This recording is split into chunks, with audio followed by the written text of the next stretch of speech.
سلاو هم بخیراتن. از به ویدیو کنو پیش برویم.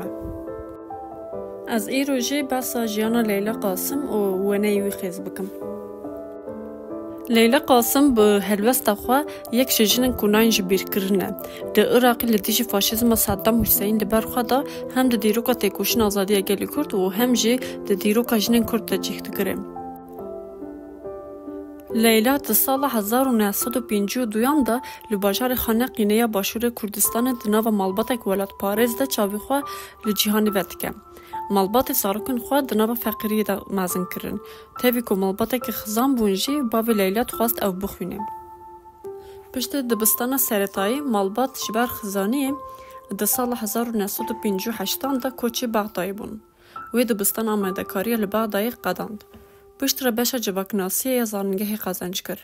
لیلا دما 20 سالی بو یکیتیا خواندکارن کردستانی ناس کرد و گوتارک نویسند. وی گوتارا خواه لسر دجمناتی صدام حسین لدیجی گل کرد نویسند و جبر وی هدفات کردن. لیلا د سالین خواندن ده هین زیادتر لسر بندستیا ولاتی خواه لهور بوندگه. به حوالین خواهین خواندکار را حول دادنج بو شیاربونا گل کرد چلاکین بباندور دکن. دما کل پایتخت عراق بشه جواکناسی دخواند هین زیادتر لسر راستی جواکن و بندسته کردان دسکنه. دوان سالان در رژیم باسی لدیجی گل کرد شریخا مزنتر دکه. مالباتن کرد جبه دایی درخستن. گل کرد ده انجام بمبارانه ده هاتن قتل کرن. لیلا خاصمه کش بو بالای بکشن لسر کم کجا لدیجی گل کرد بالا فر روند. ده 24 نیسان 1974 ده هاته گرتن. دما لگرتگه بو جورین اشکنجاین مزن لیهات کرن.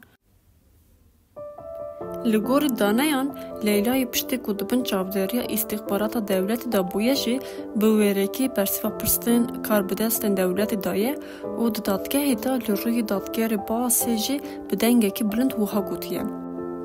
من بکوژن لیوی راستی جی بزانه بن که بکشتنا من به هزاران کرد ویج خوا گران شیار ببن.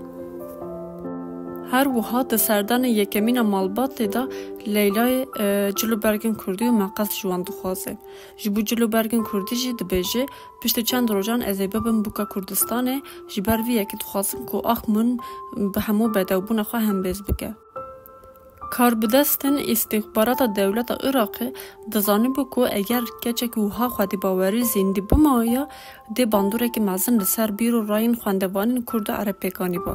جبو نویشی دمکی کنده بریاره بدار وکرنا وی و چار حوالی نیو حتی داین. دما بریاره دار وکرنا لیلات داین هج 22 سالی بو و آگاهی دار وکرنا ویج مالبات را نهات بو داین. لیلا قاسم به دادگاه قانونی بجلوی از کردی در ساعت 7 صبح و 12 گلان سال 1974 دا تیوی 4 حوالین خواهد بدار وکرن. در دقیقه این داوی نهشت کجاوی نوی بگرن و حتی دست نویجی گری بدن. هر وها مارشان تیوی کردی ای رقیب خواند. شهید خستن لیلا قاسم و حوالی نوی بو صدام کو تکوشن آزادی گل کرد و مزنتر ببه. بیو اوای لیلا قاسم بو پیشنگ جنین شورشگر و سمبول جنین کرد. گل کرد لهمه پارچین کردستان لیلا قاسم وکی قهرمانه که نتوایی دبینن. لسال 1974 دما کو لیلا هات شهید کرن لسرانسار کردستان مزم به هزارن دایکن کرد ناوی لیلای جزارکن خواهین کچره بجارتن. بله جیانا لیلا قاسم جو وهابو نها موگرن لسر ونای خواه. شو ونای مجه هندک مایکو بقاده.